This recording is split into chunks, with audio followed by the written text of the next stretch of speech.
किसी भी चीज को समझने के लिए सबसे पहले मन को शांत रखना चाहिए और फिर काम पर ध्यान देना चाहिए, क्योंकि हम मन से ही प्रश्न खोज लेते हैं और मन में ही जवाब देकर बैठ जाते हैं।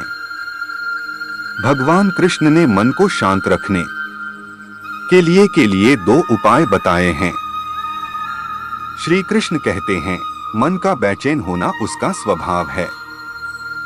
हमारे मन को लगता है कि अगर वह अलग अलग बातों के बारे में सोचता रहेगा तो हमें आने वाली हर मुश्किल और मुसीबत से बचा लेगा, पर ऐसा होता नहीं है। हम अपने जीवन का काफी अधिक समय सोच विचार करके परेशान होने में निकाल देते हैं। भगवान श्री कृष्ण कहते हैं कि मन का यह स्वभाव बदलना मुश्किल जरूर है, असंभव नहीं।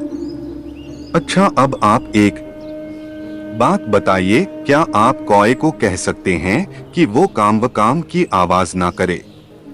या फिर क्या आप किसी मेंढक को कह सकते हैं कि वह पानी देखते ही ऊंची छलांग ना मारे? हमारे मन का भी कुछ ऐसा ही है। जीवन में कुछ भी होता है, अच्छा या बुरा, हमारा मन उस पर काम करने लगता है।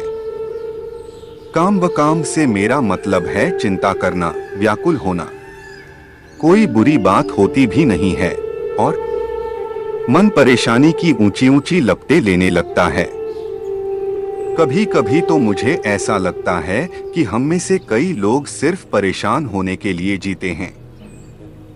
सारी परेशानी, पीड़ा, दुविधा अक्सर हमारी मन की बनाई हुई कहानियां होती हैं।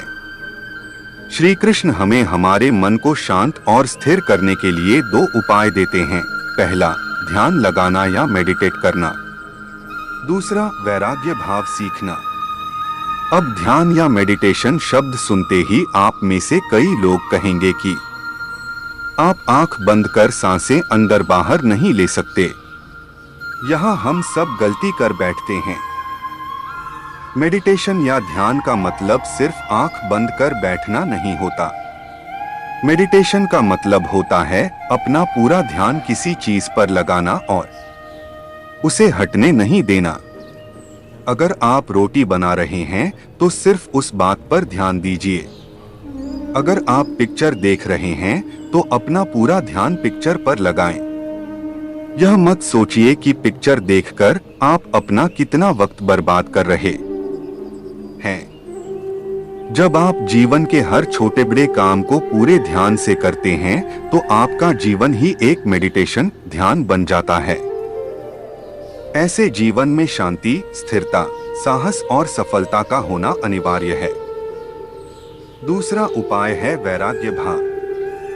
वैराग्य का अर्थ यह नहीं कि आप सब कुछ छोड़कर जंगल में जाकर बैठ जाएं। वैराग्य का सच्चा अर्थ है कि आप जो काम कर रहे हैं उसका क्या नतीजा या रिजल्ट निकलेगा उसकी चिंता ना करें। जैसे अगर आपने कोई इंटरव्यू दिया, आप यह कर सकते हैं कि पूरे मन से तैयारी करें और अपना बेस्ट देकर आ जाएं। वह नौकरी मिलना या ना मिलना आपके हाथ में नहीं है। इस नतीजे के पीछे अलग अलग चीजें हैं जो आपके बिल्कुल कंट्रोल में नहीं। तो जिस चीज के बारे में आप कुछ कर नहीं सकते उसके बारे में चिंता भी ना करें। यही वैराग्य का सच्चा मतलब होता है। और यही है भगवान श्री कृष्ण का दूसरा उपाय मन को चिंता की लपटों से बचाने का। याद रखिए, आप पूरे के पूरे इंसान हैं। समझदारी, संयम और कुशलता से भरे इंसान। आपका मन जब भी कौए की तरह अलग अलग बातों पर आपको परेशान करने लगे तब अपने मन को भी प्यार से समझाइए और शांत कर लीजिए। बस अपने ऊपर विश्वास रखिए कि आप कभी अपना बुरा नहीं होने देंगे।